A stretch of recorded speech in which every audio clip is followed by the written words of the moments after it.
Yo, what is up, everybody? Welcome in to Hermit Style Podcast live for the first time ever. And I have no idea if this is working. Eric, can you hear me? I can hear you loud and clear. I cannot hear Eric. Oh, no. Ethan, I cannot hear Eric. All right, guys, we will be starting the podcast live shortly. It is hopefully a quick fix, says Ethan from Lobat. But if you are here, thank you very, very much for tuning in and hanging out with us. That game was awesome. It started out, I was like, Sublet has it. And then the more it went, I was like, oh, he's screwed. He's real screwed. But yeah, that was really fun. And thank you so much for the donations. We're already almost halfway to 1,000. So we were talking about it. I think we're going to come up with something that we'll do on stream at 1,000, and then we'll have another step goal past that. I know the event for the American Foundation for Suicide Prevention, their like big goal is $80,000. That's what their goal is, and then they work with content creators like myself and different leaders in the community to help raise money and get them to that goal. So I'm just trying to help that cause. So this is amazing. I did not think we would be this close already. So this is crazy. This is wild. Eric, can you talk real quick? See if we can hear you now. Yeah. I can hear you. Let's go. Lobat killing the game. Eric, welcome. What's up, man? Not much. I'm super happy to be here. I'm Eric from DBM, just a small Montreal team that loves the game. Hell yeah, bro. And Eric, don't let Eric fool you too. He's a real good player. You topped, was it 2019 Nats? Yeah, it was the 2019 Nats, and then I believe I won some unsanctioned. I would say it was at national level, but it was like a webcam unsanctioned Canadian national level. Oh, right. I remember when they ran that. Oh, nice. That's super cool. And I've heard that you just have a little bit of a like for Pan. Yeah, honestly, the history is like definitely the card game amplified my like for Pan, but GT butchered my favorite character, which was Vegeta. They kind of turned him into a gag. Yeah, that's fair. It was not meant to be a gag, and then the only new character that kind of had a sense of adventure was Pan. So when she came out, played it. I played that deck for like 2 years. So of course I have an attachment more to the character because the deck is was super fun. It was tempo. You always had good stuff. It's kind of like what Icarus was recently. It just like never felt like you had a bad play. You had so many options, and I love the play style. Fair enough. Yeah, that's super cool, man. But so we have a bunch of stuff to talk about. But before we do, we got to give us the formal intro. I'm gonna hit it right now. My name is Fortune Teller Baba, and you're listening to the Hermit Style Podcast. Now, where's my brother? I need my 10 zenny back with 57 years interest. Welcome to the Hermit Style Podcast. Talking all about the Dragon Ball Super card game, from competitive play to the world of collecting, with your host, Jimmy Bacon. Yo! I had to do it one more time. All right, now we're official. Now, Eric, it is a podcast. Oh yeah, and it's too good. Like the intro coming in is way too good to ignore the yo. I couldn't do it. I was gonna not do it. I did it once, and then I was like, I had to do it. It came out of me. But yeah. All right. So, what did you have a chance to watch the match of Joey versus Sublet just now? Yeah, it was great. Definitely a big heart of the cards moment, and I feel like that's how the matchups always flow now with Yellow. They always look like they're on the ropes, and then they get this vital moment where they can stabilize, and they just take the game, and then their hand size grows like crazy, and you feel like you can't kill them after. So I feel like the heart of the cards moment happened, and then he was able to just capitalize on that and roll from there. So it's very cool. Yeah, that is dope because we were behind the scenes, like running a bunch of things and doing things. So I would kind of like look for a couple minutes and then I'd be back to getting things set up and ready for this. And then I looked at one point and I was like, oh, all right, I guess Sublet's winning. It was like 7 life to 4. He had hand advantage. I was like, oh, that's crazy. And then I looked again and I was like, oh, Sublet's in trouble. I was like, what happened? He has 2 cards in hand now. This is why I'm always scared to dump on a battle card. Like,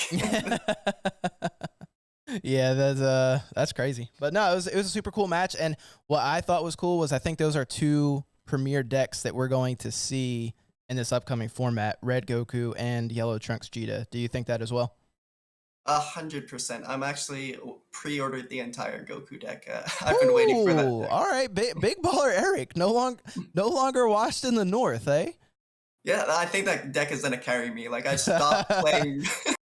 I stopped playing bad decks, man. I started moving to like the best red decks possible. Reclaiming the title as King in the North, huh? Trying. All right, what can you, for listeners who have no idea what I'm talking about, can you give the story behind your username in the Discord, Washed in the North? So Washed in the North came from the recent National. I did really bad. It was the worst performance. It was my worst performance at a big event ever. I ended 5-3, and I lost twice the time rules, which tilted me a lot at the time. But and I started the tournament 0-3, just like 3 losses back to back. So it was honestly terrible. But before that, you were the king in the North, right? Yeah, before that, I was riding like a really hot train. Like, I came from like the national top to the unsanctioned national win to a bunch of regional tops, and went to national to like sitting at the last table, like the final table on round 4. To be fair, though, because we all hung out the night before, you were not feeling well, right?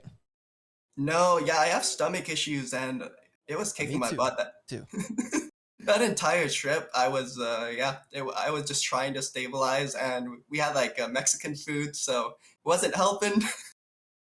And I just couldn't get back. I think I was on Gravol the entire trip. Oh, man. All right. Well, there isn't much news to talk about because I just dropped the podcast the other day to kind of promote this event. And I kind of covered a ton of news, but I will go do a brief news. We can't skip any segments for the podcast live. So let's hop into the news. News from the Lookout. All right. So really the only news is that we have officially entered pre-release weekend. People have started to open their product, rip open those God Rares. God Rare looks sweet. Like, it gets a lot of mixed reviews. I think the God Rare is amazing. What do you think about the God Rare? I love it. Honestly, like, I understand. All right. I understand where people like are coming from, where they I think they pictured something different, and that's where the disappointment comes from. But for me, like, they captured the most iconic moment in TOP for Vegeta. So I really liked it, and honestly, like, the gold is. I have to see it in person because I haven't seen it yet. I know. But Okay, yeah, I need to see it too, bro. I'm just so eager to see it because it looks like there's some wild texturing and foiling going on. Like, there's a lot of detail in this. I mean, it should be very detailed. It's the first ever God Rare, but I don't know. I think it's sweet. I really like it. And the normal SCR. All right, the normal SCR, the big gold flakes. It looks like confetti. So now, but they all have the confetti gold flakes. Like, go look at the SCRs, guys. I promise you, all of them have confetti gold flakes on them. So I now call this group of SCRs the birthday boys. So anytime I see Vegeta, I'm like, the birthday boy, because looks like he's celebrating his birthday. Got some confetti popped off. So that alone should make you want the God Rare. That's true, and I think like the pose is what people like on the original the most. But honestly, the final explosion it's just too sweet for me. I like cards that are like based on the anime, like on an iconic moment. So whenever I see like a moment like that on a card, I just want to buy it like right away. It's super dope. It's super dope. And so they didn't release anything as far as like actual pull rates go, but the word from what people have opened so far, what people are speculating, I have heard answers from everything from 1 in 3 cases to 1 in 5 cases. So I don't know if you've heard anything more than that, but that's what I've heard so far from what people are just opening from pre-release weekend. Canada, I don't think I've talked to many people who've done polls yet, so I don't even Okay. know if someone's pulled one in Canada. Maybe Dang. maybe Nick and Armando know more than I do at this point. But next week is when I think my store starts cracking, and that's when I'll know. Okay. I know some people in the Discord already pulled it. Triple D, shout out to Triple D. He hit me up, showed me a picture of it. He pulled it just from his pre-release packs. That was it. Open his pre-release packs. You know, however many they give you when you sign up for a pre-release tournament, pulled a God Rare. I was like, God dang, that must be nice. Well, maybe I need to go pick up some pre-release. Yeah, I know, right? I was like, talk about a plus, bro. Like $30, turn it into. So one already sold for $900. Someone sold for $900. I don't know if that price will stick. There's people saying it's going to come way down. There's people saying it go up. I have no idea. Like, we've never seen anything like this, and we still don't even know the pool rate. So I have no advice for you if you want to buy it. Like, I have zero advice. Like, pay whatever you think is fair for the card. I think 400 to 500 you can probably get once full release hits. That's what I think you'll be able to get that. I don't know if that price will stay though. It has a chance to shoot way up. But who knows? Who knows? Any predictions on where you think the price will be? I think it's gonna probably level out around like, I think a fair price is around between 600 to 800 at the start. But I can see this as a card not as high as Awakened Power, because Awakened Power to me is like that Black Lotus, that Charizard of the game. So it'll always be the highest rarity card. But I see it like leveling right below it. Like it's gonna grow and it's gonna be a highly valued card in the end. Yeah, no, that's a fair assessment. It's weird, right? Because like the Goku technically should be easier to obtain, but it was also released before the game really had more collectors in and people actually holding on to these cards. So it's kind of it's an interesting position that we're in here, because now everyone knows, we've seen what the value of these cards can do. So now everyone wants to hold this Vegeta. So I don't know. It'll definitely be interesting to see how it plays out. But yeah, if you want to play in pre-release, of course, you can hit up your local shops. A lot of them are doing them. And if you've never played in one before, usually it's a sealed event, so you get like 6 packs, and then you just make a deck with the packs that you built. Eric, any recommendations on decks that people should lean to if they're playing in pre-release? Generally, when I play sealed, I try to stay away from an archetype. You don't want to draft into an archetype that requires certain pieces or combo decks, because if you just get unlucky, it's really hard to like see consistency. I like to just throw in, like, look at my pool of what I have and draft like just all around like good effect cards with good effects that have high value, and that's usually the way I play this. Yeah, well, I mean, the best advice I've ever gotten was, it's very simple advice, but especially if you're newer to card games or you're newer to sealed events, just play playable cards. Like, you don't want to play a card that requires 4 red and you're trying to mix in, because you're going to have to mix colors when you play sealed. There's not enough cards that you can just play a monocolored deck. You're probably going to mix at least 3 colors. So if you're playing a deck and you're trying to get to multiple cards in different colors that require 2, 3, 4 specified costs of that color, you're never going to play the card. So focus on cards that are easy to play, that you can actually board. And the game, in my experience, a lot of times just becomes a game of attrition. Like, it comes back down to like just very basic fundamentals of Dragon Ball. You're trading, you're constantly working on hand advantage. Obviously, there's sometimes decks that you can play that are a little different from sealed, but usually that's what I find. So I agree with Eric, and I look for those super combos, right? Like, even if they're out of color, look for the super combos. Exactly. And I guess the last pro tip that I kind of, it's been working for me sometimes. Treat, like, if it's an unplayable multicolor card, but it's in the suit of your deck, think of it as like a check land, because that's going to make the flow of charging and playing your cards a lot easier. So sometimes I just throw in a multicolor card as like my T1 mulligan charge if I get it. And then PokeBLT, thank you for the donation. Yep. But yeah, no, that's very good advice. Very good advice. Is there any specific leader that you would hope to get for a sealed tournament? Oh, it's really hard to say. To be honest, I haven't paid any attention, because we don't, a lot of times our locals doesn't even do it. We just play like a normal tournament. Sometimes we do, sometimes we don't, but it really depends on what you pull, because like I think U7 Goku and Zamatsu are kind of unplayable if you don't open with like X amount of cards. Yeah. You Trunks, if you pull the 1-drops, I would say that is definitely a good one. Yeah, that's true. Yeah, True. I feel like a I lot always of look for generic leaders or self-awakening leaders, stuff like that. Yeah, looking at all the decks, I feel like a lot of them have like this little engine, this mini engine of commons that you should be able to pull in your sealed, but it matters how many you pull. Right, right. Yeah, I think you just have to cater it. That's always been my issue with sealed and Dragon Ball, though. It's so archetype driven. It's like sometimes you just do not have fun when you get a sealed set and like you just have just random bad card. I don't know. I played a lot of sealed in other card games, and played in draft and other card games, and for some reason, when I do it in Dragon Ball, it's just not as fun. Like the sets just don't feel like they're designed for it. But it's cool though. It's cool. It's a different change of pace. But anyways, we'll stop talking about that because it really doesn't matter that much. But if you win, you do get the cool gold stamp pre-release cards, the Vegeta leader and the Trunks Unison. So that's pretty cool. But that's pretty much it. There's really no other news going on. So why don't we hop into our main topic, and we will talk about top 5 for Realm of the Gods. Turtle School Weekly Focus. All right, so kicking off the new season of the podcast, new set drops every time, every set, new season. So this is episode 1, we're doing top 5. So Eric and I looked at each color, and we picked our favorite card from each color that we're going to talk about today. Some of them, maybe we picked the most powerful. Others, maybe we picked like a sleeper card, but just our favorite that we want to talk about today. We'll also talk about our top decks, top SCR, and our favorite art from the set. So Eric, I will pass it off to you.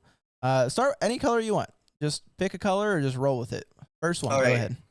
I'll start with my favorite one, then red. Most people All right. know I play red all the time. I want to go with the bomb card, Son Goku Ultra Mastery, and the reasoning for this card, it actually tailors back then this card is just broken, you win the game. I see it as like the modern day for seeing hit, and usually when you resolve for seeing hit, anyone who played, you kind of won the game. You looked at the hand, you ripped 2 cards, probably 2 super combos or a negate to stop your attack, you swung, and then you dumped.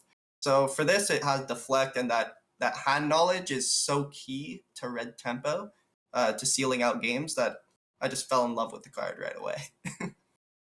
Yeah, no, that's a fair pick. That was also my pick. That's why I looked up when he said it. It's hard to pick another card, right? Because most of it is just in archetype cards for the same deck, right? And that's just obviously the boss monster for the deck. And then the rest of it's pretty, I don't know, it feels pretty lackluster. I guess if you wanted to go out of archetype, you can just pick the Realm of the Gods card.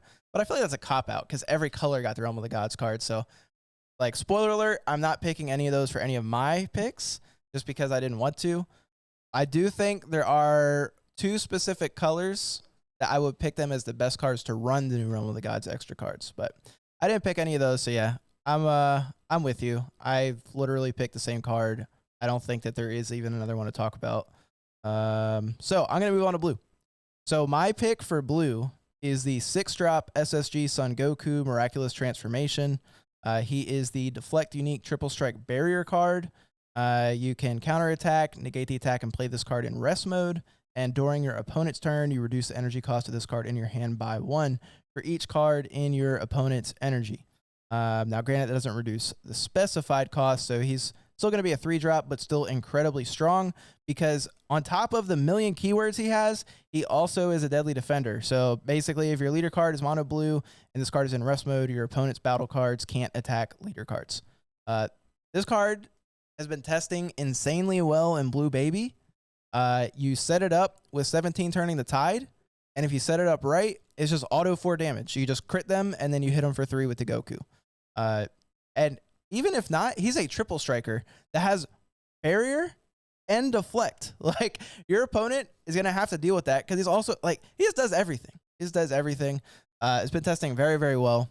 And, yeah, I love the card. I love the card. And the funny thing is, he also, although I wouldn't recommend you play this deck as the most competitive deck in the world, but if you want to play a fun blue deck similar to some of these other strategies, this card works really well in SS3 Goku, Reboot SS3.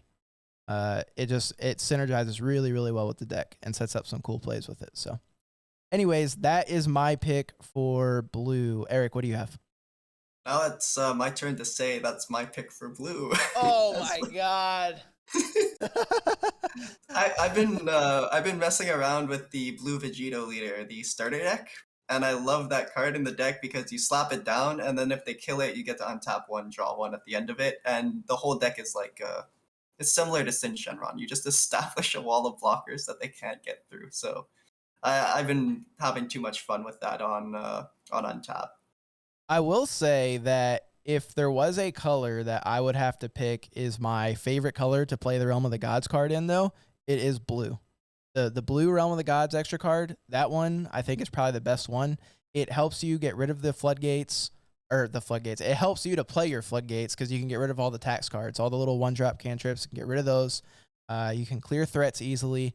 I think that card is really powerful in the deck because you can use it now to bottom, like you can bottom deck the Goku True Fighting Spirit. It also will let you combo out of whatever attack they had, and you don't have to waste a negate, and you don't have to let that Goku trigger where you lose a card from hand. So that card has also been testing really well in the blue decks I've been playing. So yeah, if there was another card, it would be that one. It would definitely would be that one for me. Yeah, I agree. I think it's something blue needed for a long time. It always struggles with board removal, and that card kind of fit the bill. It's multi-purpose, so you could remove the big threats, and on defense you could remove the small stuff while not negging your hand. Yeah, I'm not gonna lie. I really thought, where is it? Oh, never. Well, I'll wait. We'll talk about it later. I don't want to give it away yet. Also, I will give another one. I'll give one more because Realm of the Gods is not a good answer. So I'll give one more too. Another really good card that you guys should be looking at, and this is more of a sleeper card I don't think as many people are talking about, but SS Vegeta the Interceptor. This card is nuts. All right, so it's a dual attack 20k. If your leader card is blue, play this card, counter. But it's auto. When this card is played, choose up to 2 of your opponent's battle cards, place them at the bottom of their owner's decks in any order. So when you read it, the counters, whatever, like if your opponent swings in, you negate, they Swift Retaliation Cooler, you can do the cute play where you tap 3 for this, play it, and bottom deck their attacking card, assuming it doesn't have barrier and assuming that they attack to the battle card. So obviously there's a lot that can go wrong there. But this is just a 3-drop. Just literally tap 3 on your own turn. Use bottom deck 2 battle cards. That's really powerful. There's no energy limit. There's no requirement. You just tap 3 and clear 2 cards. That part of it is crazy. Like the counter is cute, but just being able to tap 3 at any time for extra board removal is really good. You can at least side this card in some blue decks to help you out as far as clearing cards. Ooh, Yeah, Trainer Sale, thank you for the sub. Also, I meant to say this earlier. For every new subscription I get today, and any new patron that signs up for the Hermit Style Patreon, I am donating $1, and I've opened the pledge to anyone that wants to do that with me. So I think we started at 612 subscribers, but I'll just say 600. So that way I already know I'm donating more. But we'll say anything, whatever number I finish at today on the stream for YouTube, whatever number past that, I'll donate $1 for every new sub. And then same thing for Patreon. Any new patron, I'll donate another $1 for anyone that signs up. If anyone would like to pledge that with me, let me know. I will give the final number at the end of the stream, and we can all just give a nice little final push to get ourselves as much as we can for the American Foundation for Suicide Prevention. Okay, I'm off my spiel. Eric, since we had the same one, I'll let you go. I'll let you start with green. All right, green. I hope it's not the same one again because it's a very, very good card. It's Hit Assassin Strike. And the crazy thing, we theorize this a lot. Unfortunately, Beerus and Champa aren't performing well, but I feel like this is a great generic card. And the crazy factor about it is you can swing on a battle card, you can combo this card. It's a 0+5. So if it goes through, you get to play it, and it shuts down turns. If they can't remove it, like they have to pitch 2 cards just to be able to keep attacking. And the thing is, like, there's no commitment. You just combo 0+5, and if they want to get over that, they have to put a lot of resources from their hand to defend their battle card. And usually with green and hand control, I feel like that's exactly what green wants you to do. You'll be playing their game, you'll be reducing your hand size to prevent this card from coming down. So it just feels like an overall great utility card for the color, and we're just waiting for like a green deck to utilize it. Nice. Nice. Yeah, no, actually it's funny that you picked that because I just picked basically his brother in in this set, the SSB Kaioken Son Goku Might's Calling. Very similar in how they are, I guess, played, but it's the 4-drop double strike, but it has an auto limit 1. You tap 1 green if your leader card is green and this card is in your combo area. When one of your green battle cards attacks and KOs an opponent's battle card, play this card from your combo area, and then it's auto. When this card attacks, choose to one of your opponent's battle cards and KO it, or your opponent chooses 1 card in their hand and discards it. So really same thing. You're just getting a lot of value out of it, and you only have to tap 1 green for it. I think this is a very strong card, especially because this is on attack auto. So you every turn this lives, you're just generating just a ton of advantage off of it. I don't think either of these cards are enough to push green into any phenomenal place in the format.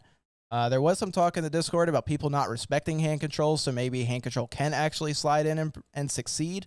I don't know, but they definitely at least got a couple decent cards. I think that hit is really good too.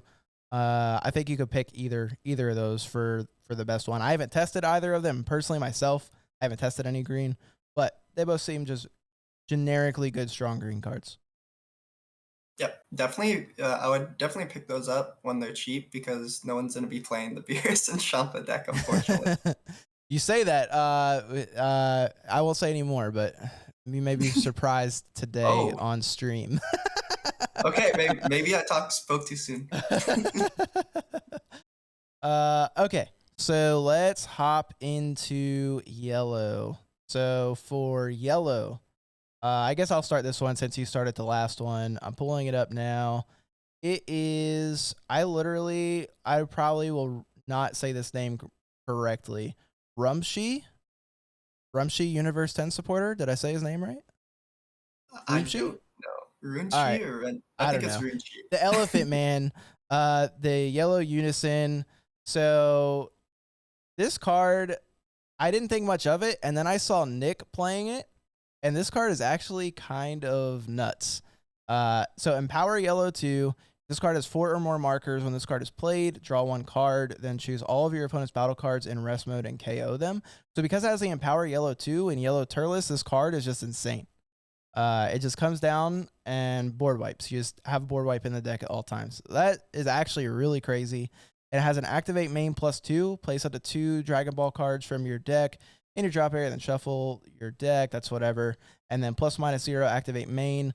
Play up to 1 Gaosu card with an energy cost of 1 from your deck, then shuffle your deck. That's also whatever. But just having that board wipe for 2, that is pretty crazy. So that was my favorite. You could, I thought about talking about some cards from the Vegeta Trunks archetype. I think those are very good too. But I just really like this card. So that was my pick. What do you got?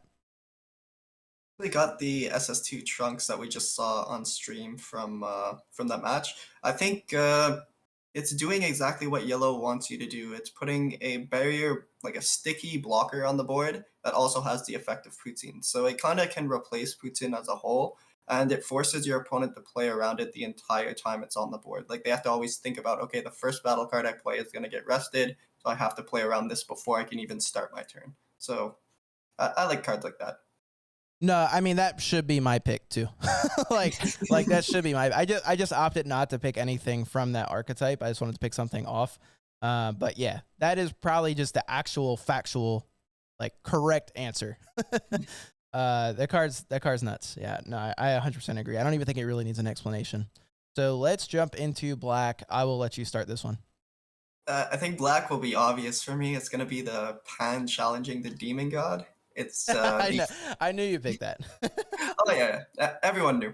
But the reasoning is there's no reason to play Black Trunks over Gogeta Zeno right now because Gogeta Zeno just does thwarting better.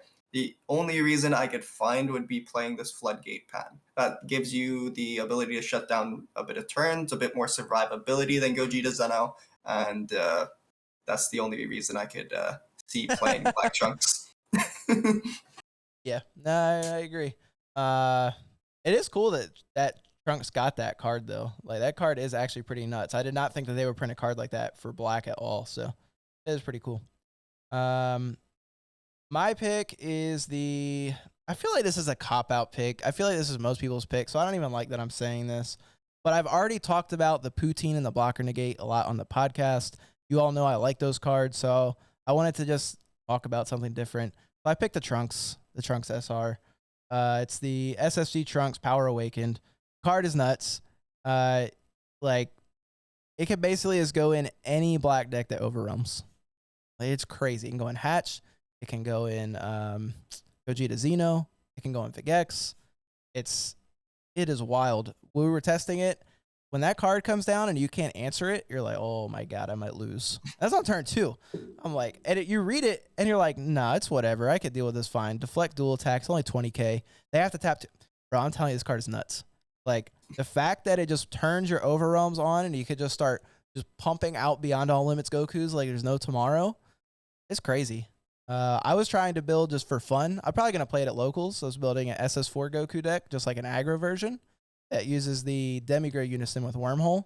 So I could just spam out the big overwhelm guys. But the card's just really good. Generates a ton of value. Really good at clearing Unisons. Has a lot of different utilities. So I really like it. And in Vigex, if you do want to do a more overwhelm focused variant of the deck, you can use this to make sure you also don't deck out.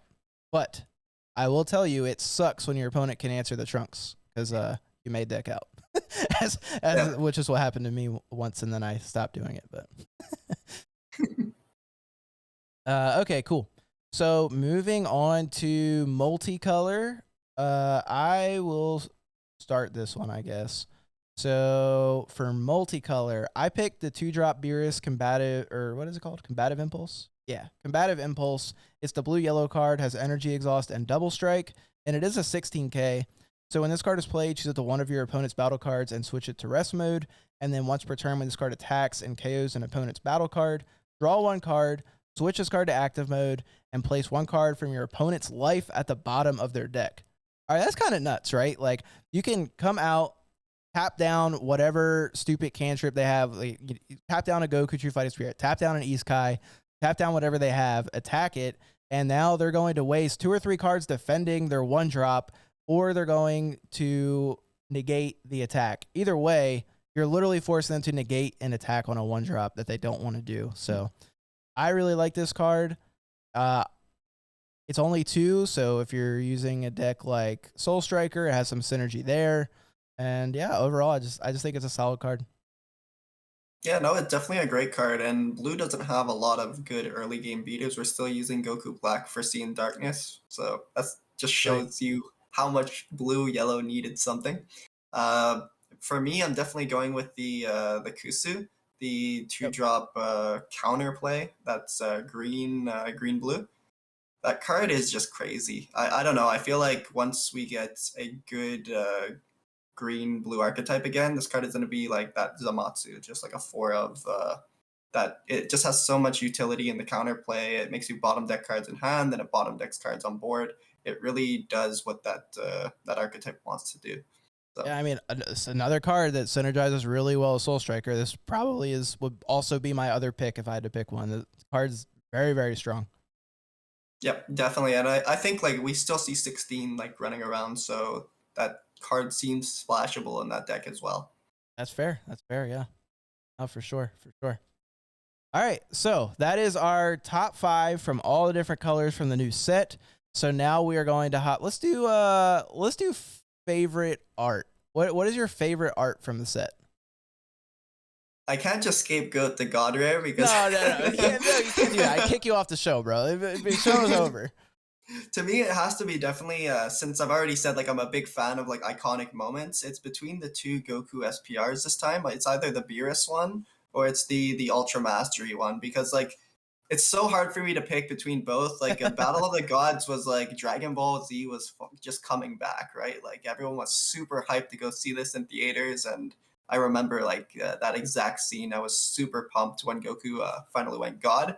But also on the other hand, like Tournament of Power, when like he finally goes UI and like the entire like stage glows silver, and then like Jiren, you see like he's finally above Jiren, and like he's kind of not even a match for Goku anymore. Like so both moments are just great for me.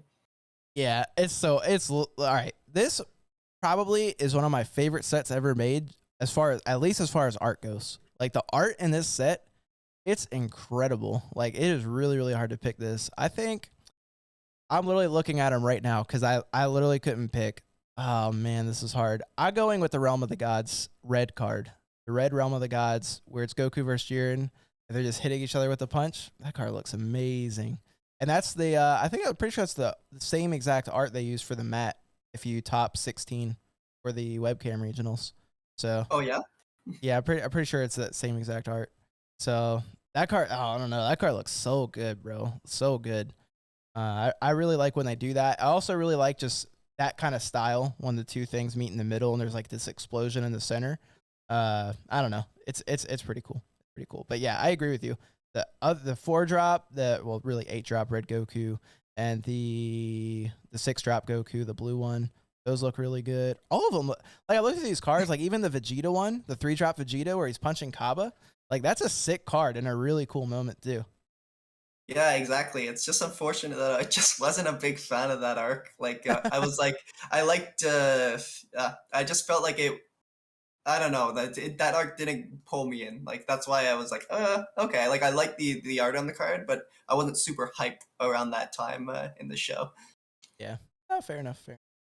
All right, so let's move on to the SCRs. Let's talk about the SCRs. So obviously only 3 to pick from here. We got to pick our favorite. We've got the new Vegeta, obviously lots of hype around that. We've got the Super Mira, and then we've got the Supreme Kai of Time, the Birthday Crew. So I guess I'll start this one since you started the last one. I mean, I feel like you're just picking between Kai and Vegeta at this point. I feel like that's it. So I'll just go with Kai. But you know, I just don't think I could pick. I don't think anyone could pick Mira.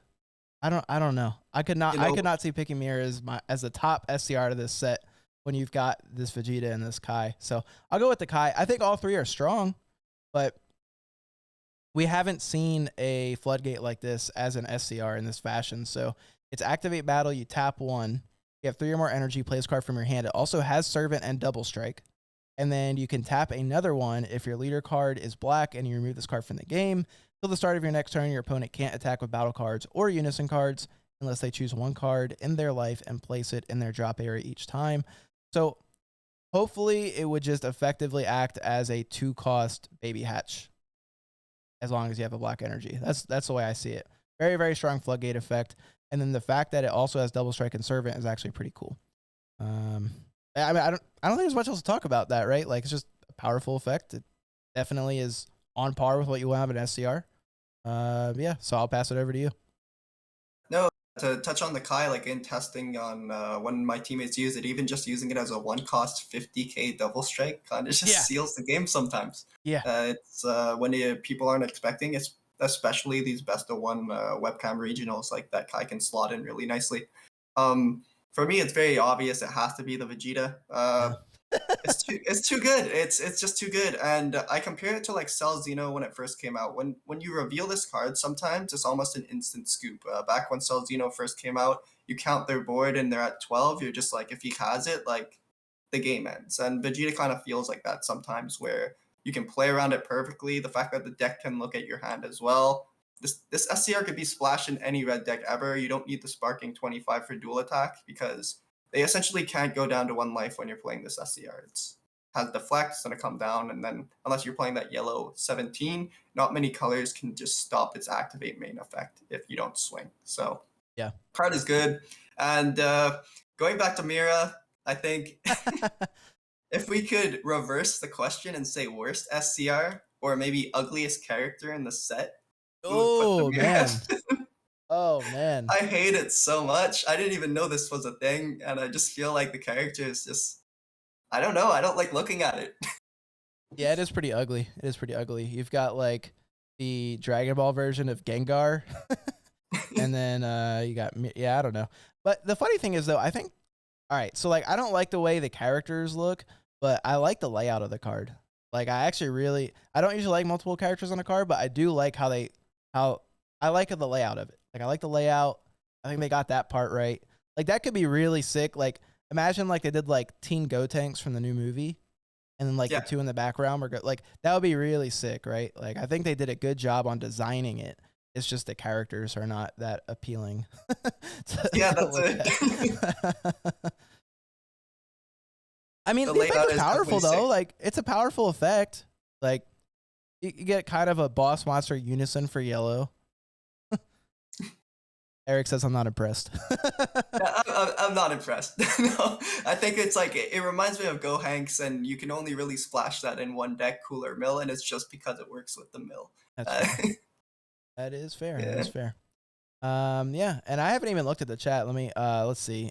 Oh, Cedric said the shade Eric is throwing. He called this man ugly. Armando disagrees with us. Well, you know, Armando, when your cards say winner, you can have an opinion. You know. Michael Dolan says cards should be really good in Golden Frieza, but I don't think it can be played well in much else due to how expensive it is. Yeah, I could see that. It makes sense, kind of like a 2-drop. Gary says, hi, Jimmy. Hey, Gary.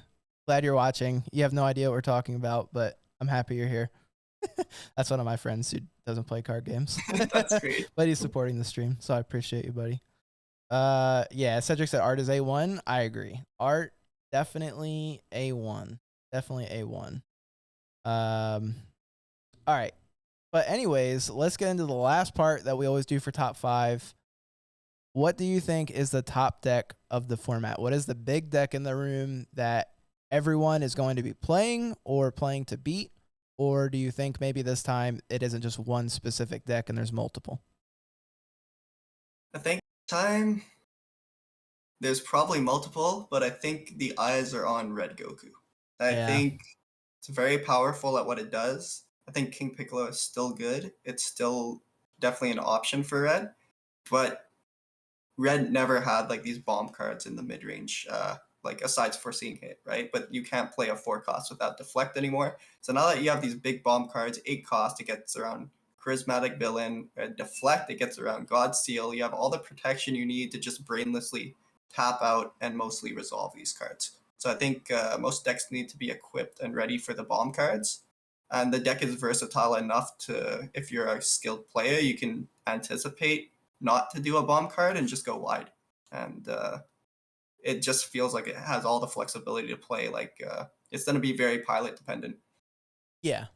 But say but also the deck is just powerful enough that it can also just carry you, right? Like the effects are just that strong. Like I will use the censored version of what Mike calls the deck. He says it is idiot proof. But like it kind of is to an extent, right? Like it is to an extent. You can definitely take this deck as a newer player and you can go like really succeed in locals, and you might even be able to like go in and top a webcam tournament. So I think that just that alone, I think is really cool about the deck, but strong pilots are going to be able to take the deck to another level. So that's also another cool factor. I agree with you though. I could go with the idiot proof because I think I was recently testing with one of your teammates, and I was just trying to find out what the best negates are. And I played like 3 Violent Rays, 3 King Vegetas, 3 testing the, like 3 of every red negate in this game. And I still was able to seal out a win. And I was like, okay, well, yeah, there is some like carry to the deck. And that's definitely why it's the deck in the room to look at. Because I think I was really hoping you were just going to burn someone on the team. Just be like, yeah, it's idiot proof. They played it. I'm more burning myself. I was the one playing it with like 15 extra card negates. Shinobi TCG, I'll have a magical rest of your weekend. I advocate mental health. Yeah, no, I appreciate it. Appreciate you stopping by for sure. And just a reminder, everybody, again, we are streaming all day long to raise funds for the American Foundation for Suicide Prevention in support of their Out of the Darkness walk. So if you have not already, please consider donating. The link is in the description to this video. For every $1 that you donate, you will get an entry into the raffle. We are doing 3 big raffles today. I've already announced some of the prizes, but just to recap some of them, we've got some really cool cloth play mats. We've got a Hermit style play mat. I think we've got like 8 packs of sleeves from Anniversary Box, some cool Dragon Ball deck boxes, and we have a big final prize that I will be announcing on the podcast soon. Not yet, but I will be announcing it soon. And anyone who donates $25 or more gets entered in a second raffle to have your deck selected to be deck doctored live shortly after the podcast. And it will be myself and Jared Lopez on. Jared was the second place national finalist, so you will get him to a chance for him to look at your deck. So that is really, really cool. And also wanted to just say and echo what Rachel said. Rachel is who I've partnered with from the American Foundation for Suicide Prevention in doing this. She's commented earlier, said the AFSP is the largest private suicide prevention organization in the United States, with chapters in all 50 states and programs and events nationwide. So definitely a great, great organization. I've worked with them regularly and often and try to help any way I can. So I just wanted to share that with everyone and run this event to try and do so. So for every subscriber I get today on YouTube and for every new patron that signs up for the Hermit Style Patreon, I will donate $1 for every single one. So if, we get 200 subs, I'm donating $200. So make sure if you have not subscribed already, make me pay some money, subscribe to the YouTube.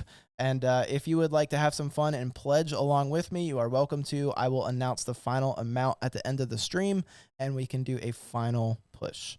All right. So anyways, I think that wraps up our top 5. Eric, anything else that you wanted to note about the set or anything that you want to talk about before we move on to results training? I think it's just overall a good set. I think the past 2 sets have just been really weak. You'd get some key cards in there, but this set is definitely one of the best sets I've seen in a long time. There's going to be a lot of great archetypes, a lot of playable decks. I'm just super excited to jump in and see. I'm not the best at figuring out a format, but once it's defined, I'm sure we're going to see a lot of decks come out from this set. Yep. No, I agree. But actually, you know what? Well, before we wrap it up, we said that Red U7 Goku is probably like the big deck in the room. Right? That's the deck everyone has their eyes on. What deck do you personally think is the strongest? Like if you're going to an event tomorrow, competitive event tomorrow, you have access to every card in the card pool. What deck are you playing? I'm probably playing Red Goku, sadly. Wow. Okay. All right. The key is, I believe, there's a deck that if you don't respect it, I believe Yellow Sin. This is a deck that I get punished for time and time again because I respect it and then I stop respecting it. And every time I stop respecting this deck, I get 2-0'd by it. Because if you're not equipped and you don't have cards like max power to deal with this 30k that negates everything, it can just stop your entire strategy and destroy your entire game plan. And it happens to me time and time again. So I would say Yellow Sin is definitely a deck to keep your eyes on, and don't be like me where you say, oh, no one's playing it anymore, let's take out all the side deck cards. It's kind of what happened to me at Nats as well. I took out everything for Yellow Sin and I got destroyed by the deck. Oh, that sucks. That sucks. So it's a deck I think that it didn't really get touched too much by the ban list, and it's especially a best of 1, it shines really well. So yeah. I'm not gonna lie, guys. So everyone who's a big fan of Hermit Style, you know that 2 decks that we talk about a lot on the show are Blue Baby, and we've obviously, when we were preparing for Nats, talked a lot about Hatch. I'm not gonna lie. Those decks, I think, are both insanely good picks right now. I think they are both insanely good picks. So I will just throw that out there. If I was playing tomorrow, I will play Blue Baby, bro. I think Blue Baby is perfectly fine to play right now. I think it's a solid pick. Is it the best deck? I don't know if you call it the best deck, but I think it has some amazing matchups right now. So anyways, that will conclude this segment, and let's move on to results of training. Results of training. All right. Shadow Reaper said today is the best day chilling with the Hermit bros while I'm grinding Elden Ring. Yes, bro. Elden Ring. Yo. Oh my God. I should have actually, you know what? One of the Lowbat crew, Tyler back there, has Elden Ring. Maybe when I take a break next, I can hop on his Elden Ring.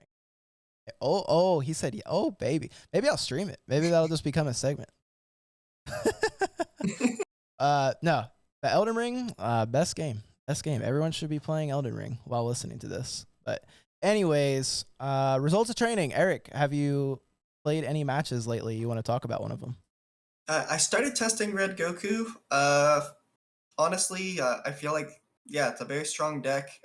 You have to respect the U7 ratios testing this, building this deck, because you can't just throw in a bunch of red good stuff. I feel like you have to decide between either if you want to go full tilt with like a heavy unison package or playing like a lot of red good stuff.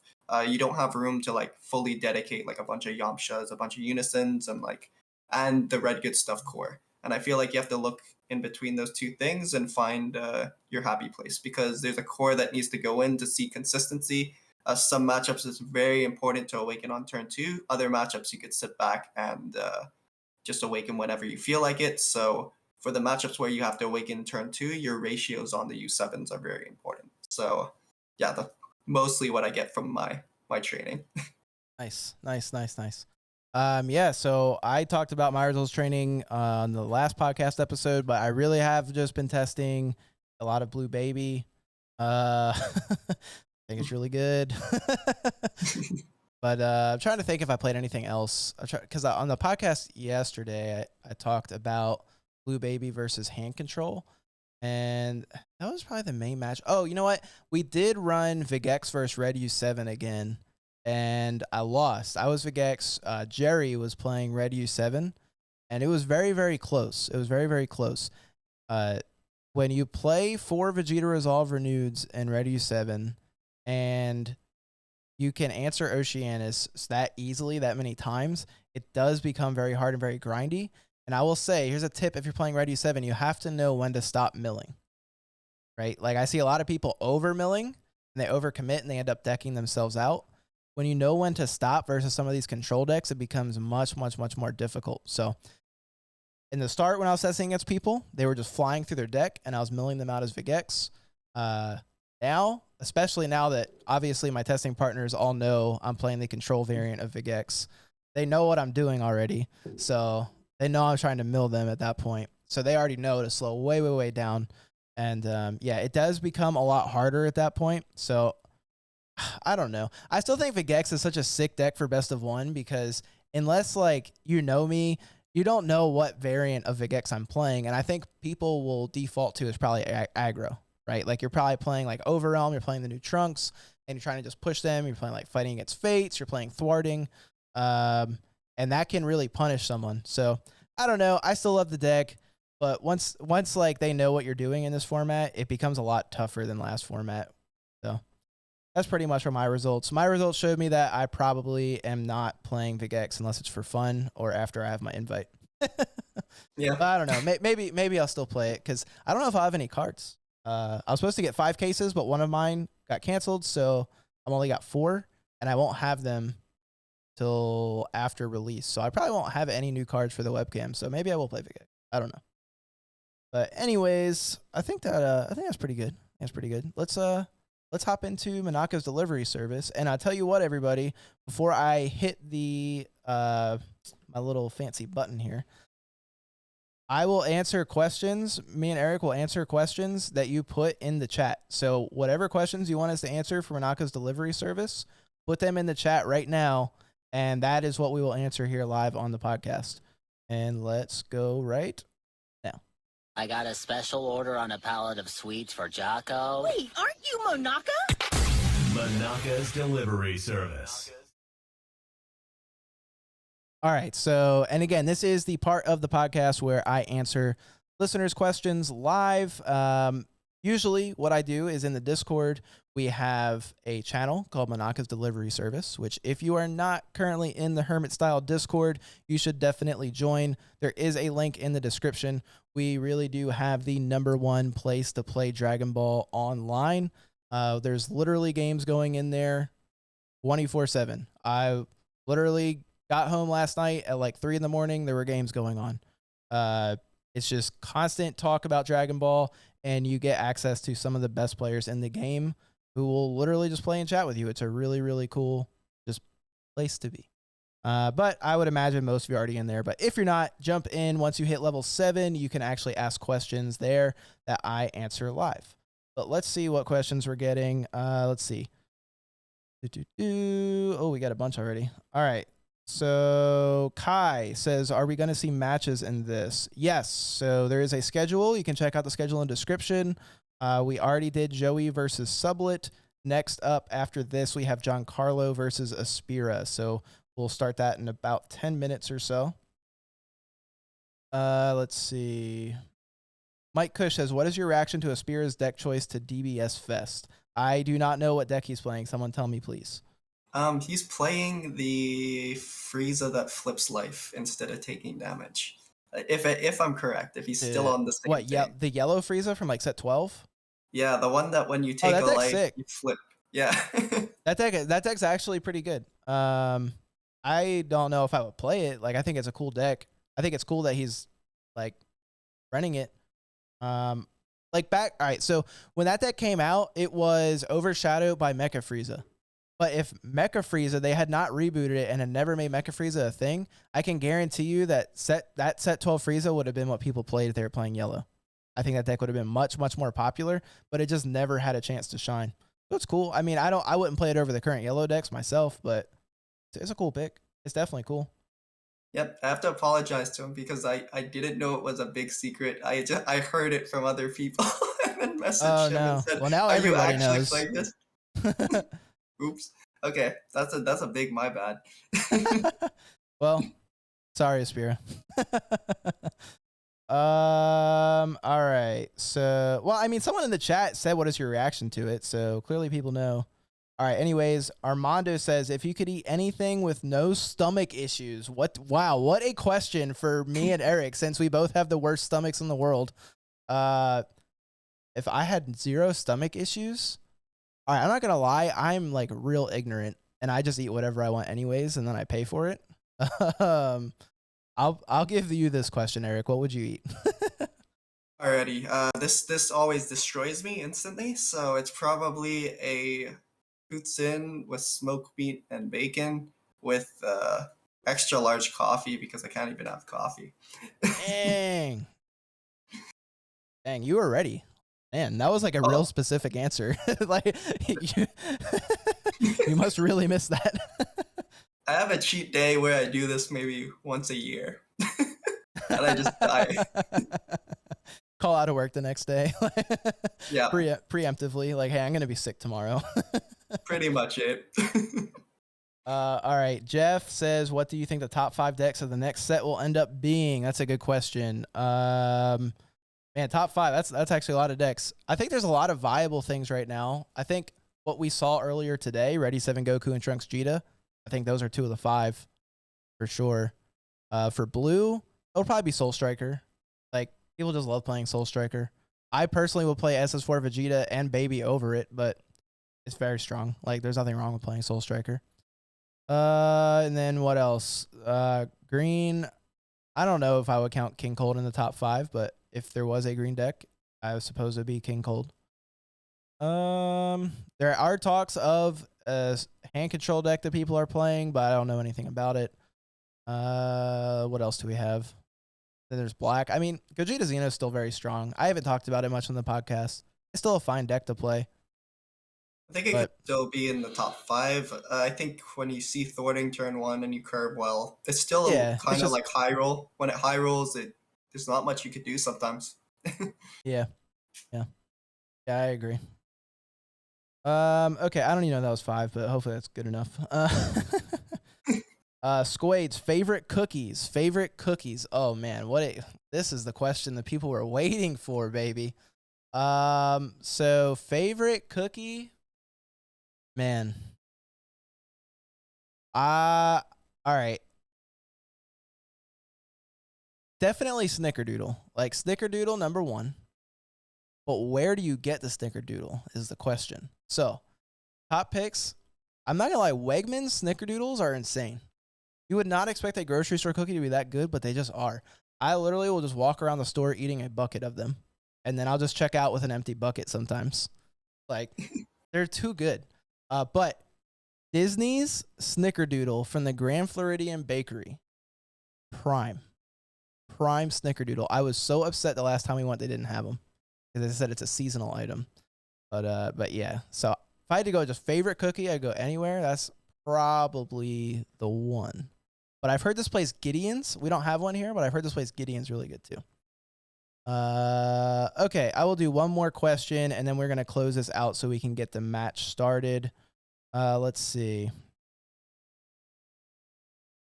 Can you see any cons if Bandai moves to a best of one pre-side for all online regionals? Yes, the con is that how do you enforce the time limit for siding? I am all for best of one pre-side, but how do you enforce that time limit?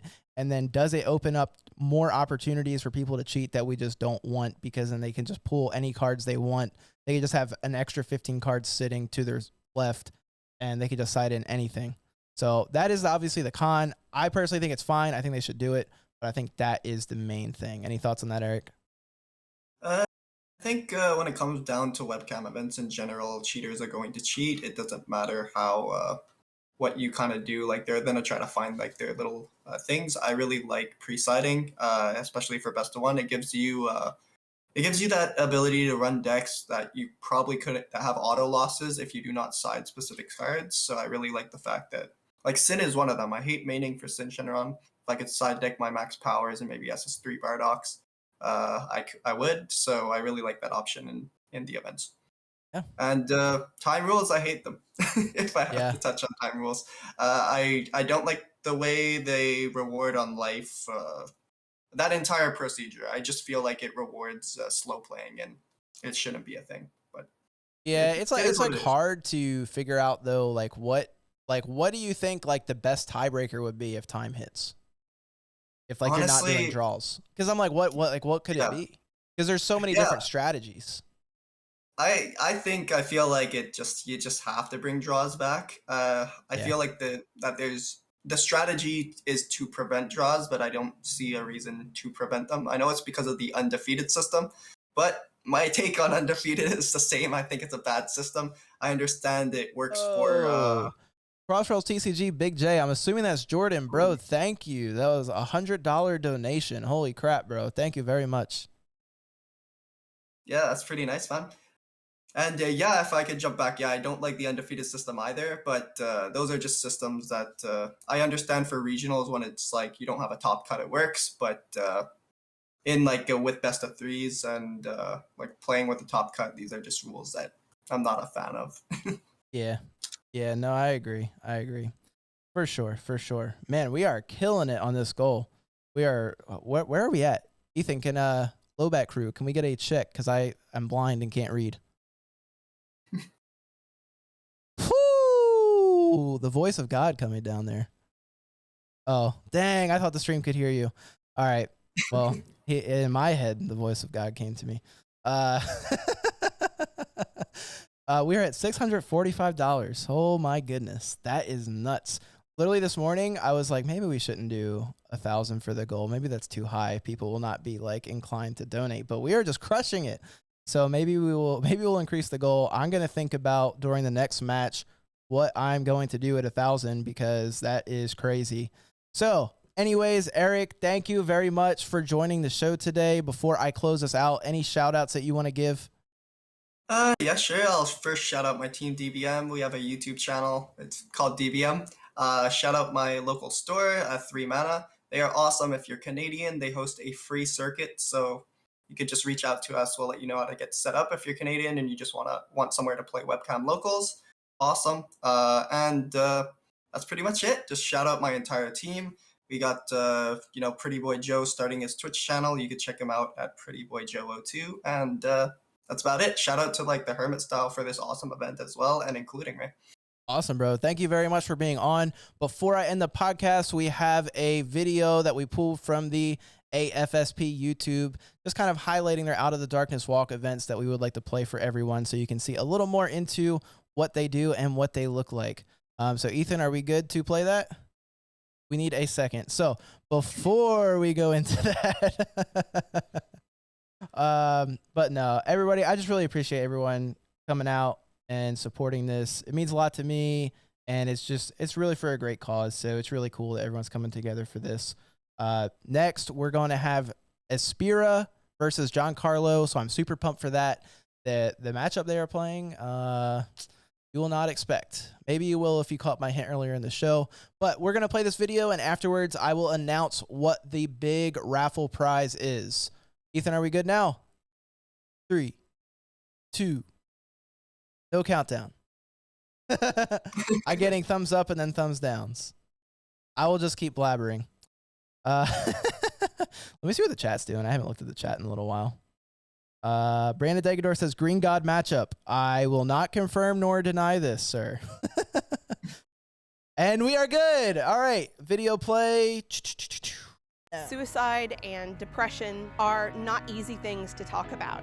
The Out of the Darkness community walk helps you start the conversation. It's a conversation we need to have. The Out of the Darkness walks are a very, very welcoming place. Even if this is your first time, you'll find a community that's welcoming. It's a family. We're all here for each other. It's a healing community, and that's what I love about it. I come back because I feel supported. The Out of the Darkness community walk shows you that you're not alone. It brings you out of the darkness. It gives me hope to be a part of this community. There's hope, and you don't have to do it alone. You have to have hope. AFSP helped me, and I am here to help anyone else that needs it. Everyone should come to an Out of the Darkness community walk. Walk with us. Walk with us. You belong here. You can bring hope to others and to yourself. Register today. Register today. Register today at afsp.org/walk.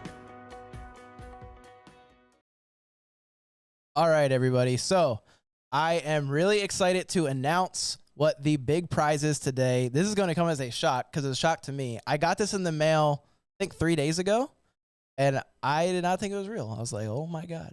So we have a signed guitar by country superstar Kenny Chesney that will go up for grabs for the final raffle of the day. If you don't know who Kenny Chesney is, look him up. He has literally millions and millions and millions of hits online. I will bring out the guitar after, we'll bring it out a little bit later, and I'll show you guys what it looks like. It is sweet, though. It comes with a certificate of authenticity as well, so you know it's legit. It has his company on it. It's an amazing guitar. So that is what we are raffling off later today. I will showcase it next time I am live on the stream, but we didn't want to wait any longer. So that is it. We can't advertise it or anything. It was an anonymous donation, but we are just really, really excited to have it. And, hopefully you guys win. Hopefully you guys win. So next up, we have John Carlo versus Espira. They will be going head to head. You will be joined by commentators Jared Lopez, who, if you missed the shout out earlier, he is the second place national finalist for the Dragon Ball Super card game in North America. And he will be joined by Frank Castle, who is the leader of Vegeta's Saiyan army. So again, everybody, thank you so much for your support. That match is coming up next.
What it do, baby? Welcome to the Hermit Style celebrations here with